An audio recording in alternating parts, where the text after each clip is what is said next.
shadow of July 7th? Yeah, definitely. Not only just in the shadow of July the 7th, but here I am about to do an interview so much with in 10 years Sky.uk, very popular. A lot of people already told me they have the app.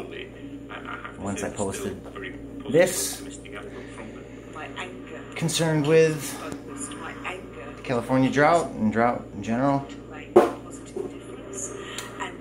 world peace and all that groovy shit. But I don't see their screen. They just seem to see mine. Tony, hello, it's Andy in the Sky Gallery. Can you hear me? Yes. Hey, I'm with you very shortly. The presenter this morning is Stephen. I'm just going to play a quick report explaining what we're talking about.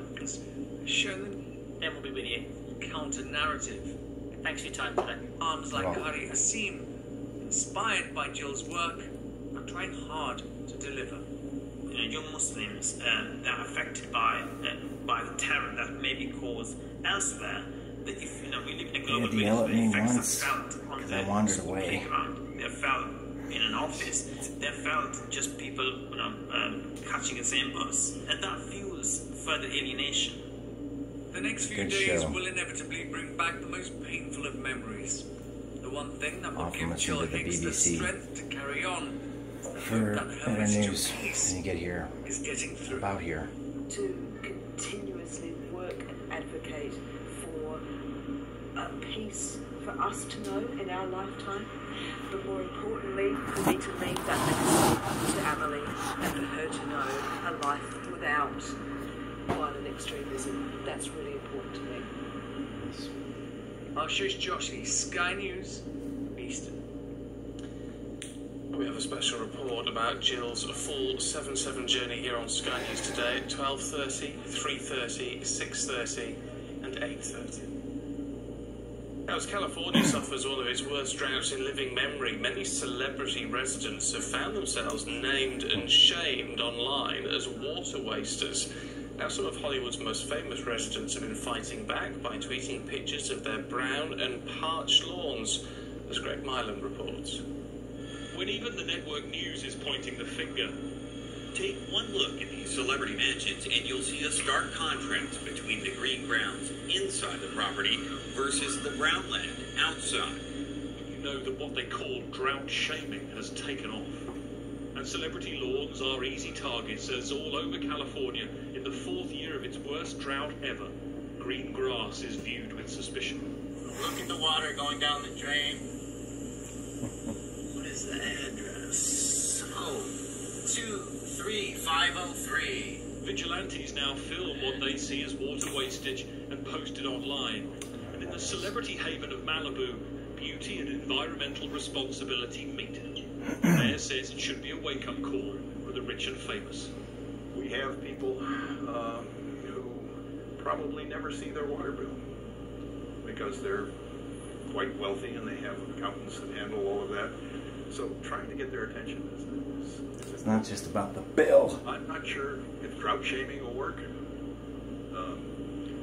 I'm not sure that's the best thing to do, but we're doing that. It's one of many we're things. Trying to get the message out. The city has been doing this for years. Not very The well. celebrity fight back has begun. Kelly Osbourne posting this picture of the bath water she says she now reuses. Don't worry, it's green because of her bubble bath, she says.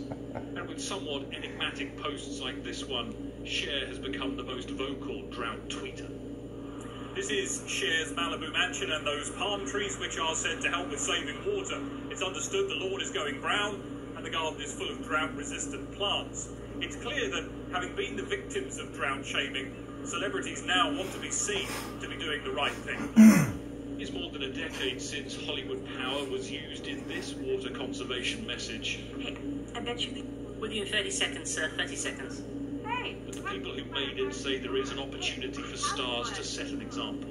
For celebrities, this is one of their favorite causes, and I think that that's a positive thing that we can use. And so when you see celebrities speak out about their conservation efforts, I think that that's something that is going to be really helpful in the future. Even with drought restrictions in place, some watering is perfectly legal, and some have opted for what's called desert landscape and even fake grass. And sometimes green lawns are nothing to be ashamed of. These are courtesy of recycled university campus water that by law can't be used for 10 seconds. In the entertainment capital of the world, even in a drought, not all is as it first seems. Greg Milam, Sky News, Malibu, California. Let's go live to Los Angeles this morning. We talked to water conservationist and campaigner Tony Kokorum. Morning to you, Tony. You've really sort of highlighted the concerns about this. Are you pleased that celebrities at least seem to be responding? Absolutely, quite pleased for the reasons just mentioned on your show, which is that it creates awareness, but as well it will actually save some water in the long run, of course, as well.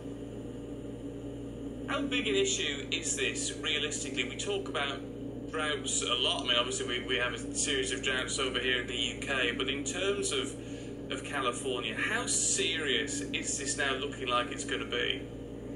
It is starting to dawn on people that it is pretty serious, and the scientists have been saying it's incredibly serious for a long time, and the population had been quite resistant. I'm still hearing a lot of people say, don't worry, the El Niño's coming, everything's going to be fine, and we still have a little bit of ways to go, but it's getting better.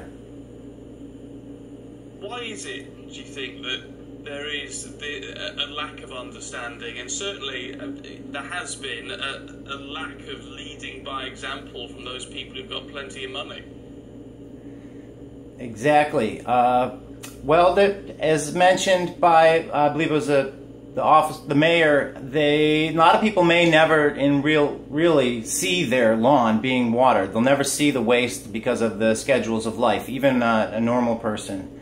But there's lacking leadership all the way up in our local governments as well as our schools, from what I see with my 2 eyes in video. So there's lacking leadership across the board, although the governor has been putting the screws to everybody recently. Is there more that needs to be done in terms of, I mean, not just cutting back on using water, as you may say, extravagantly under those conditions by, you know, keeping your lawn green, but actually in terms of the amount of water being wasted through leakage, through bad pipes, through those sort of issues? Are they being addressed? Very slowly and only by the incredibly conscious-minded. I'm a former restaurant manager, and I've seen leaks that are incredible. The leaks, we have limits now on the water you give to patrons, but the big leaks are in the back, and the big leaks are where the people who set up the sprinklers set them up terribly, inaccurately, and overwater. I think the people here need to be almost groomed and licensed to be able to exchange money and say that they know how to grow and water things in California. It has to change. It has to be scientific. Tony, good to talk to you this morning. Thanks for your time. Thank you. You forget water is such a precious. Thanks, Tony. Thanks for your time. Thank you. We forget in the West, I think, just how important it is. Look, your thoughts on that? If you're down Sky Stephen, at Sky Gillian, but still to come here on Sunrise. It's a good show.